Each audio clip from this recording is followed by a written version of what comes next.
The last time I gave a graduation speech at Midland Park High School was nearly 40 years ago in 1984 when I was a member of the graduating class. And the idea of playing football with Waldwick as opposed to against them would have seemed like treason back then, I'm just saying.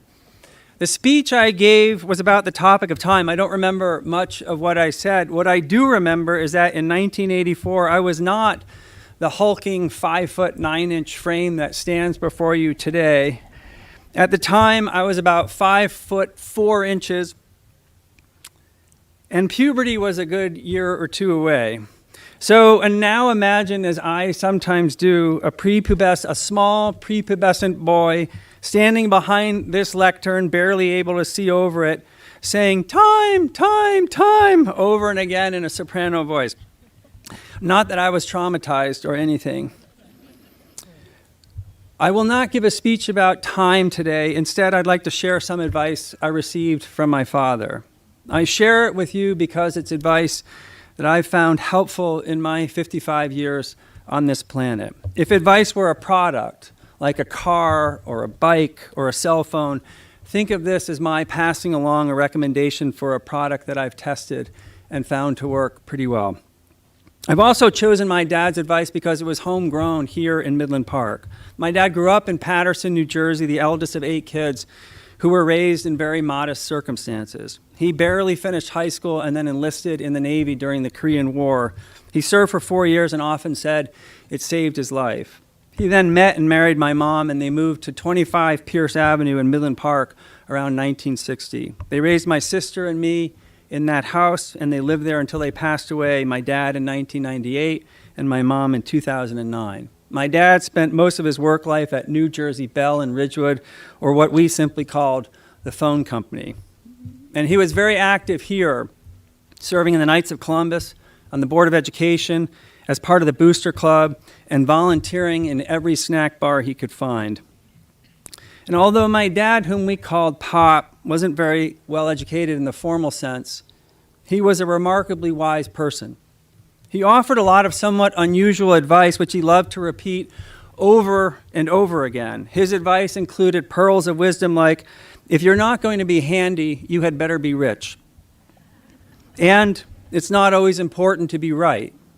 And don't tell me you got an A, tell me if you tried your best. And see what needs doing and do it without being told. And one of his all-time favorites, you can learn a lot from fielding ground balls in your backyard. There's a story behind each of these sayings which maybe I can share with you on another occasion. But for now, I'd like to pass along something that my dad said to me only once. And to understand this advice, I need to provide just a little bit of context. When I was about 7 or 8, my mom went to a residential rehabilitation center because she was struggling with alcohol. She was there for about 6 months, and I'm grateful to say she kicked the habit. I have deep admiration and immense gratitude for the fact that she came back and never had another drink in her life and was honestly the best mother one could imagine. But while she was gone, we needed help. Having a nanny wasn't part of our reality. My dad needed to be work at 7 a.m. and school didn't start until 8:30 or 9. Family friends in Midland Park offered to help out. And so my dad would drop my sister and me at their house every weekday morning around 6:30 or so. They had 5 kids of their own, and yet they took us in, they fed us breakfast, and they made sure we got to school on time. And in the summer, another family, and especially the mom, helped out and made sure that my sister and I made it to YMC day camp in Wyckoff. My dad didn't talk about this period all that much. It was a hard time. But he did tell me once very simply, remember this town. Remember the people in it and what they did for you. Remember how this community rallied around our family when we were in need. Remember what you learned here. Remember, in other words, where you're from.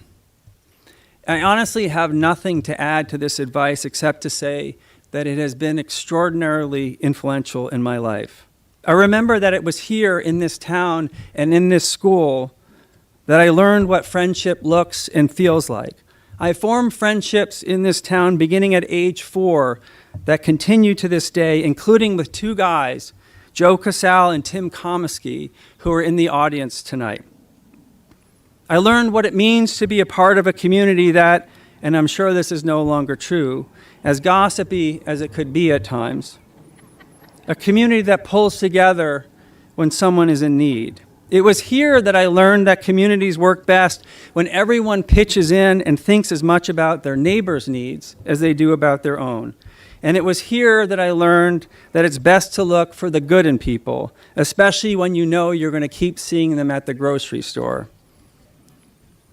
My hope for you is simple, that you follow my father's advice and remember this town, including this school, that you carry with you, wherever you go, a sense of community and a willingness to focus on what is good in people, regardless of your differences, that you remember the friends, family members, teachers, coaches, and mentors who guided you along the way, that you remember you're not alone, that there are people who will come to your aid in difficult times, and that you can and should do the same for others.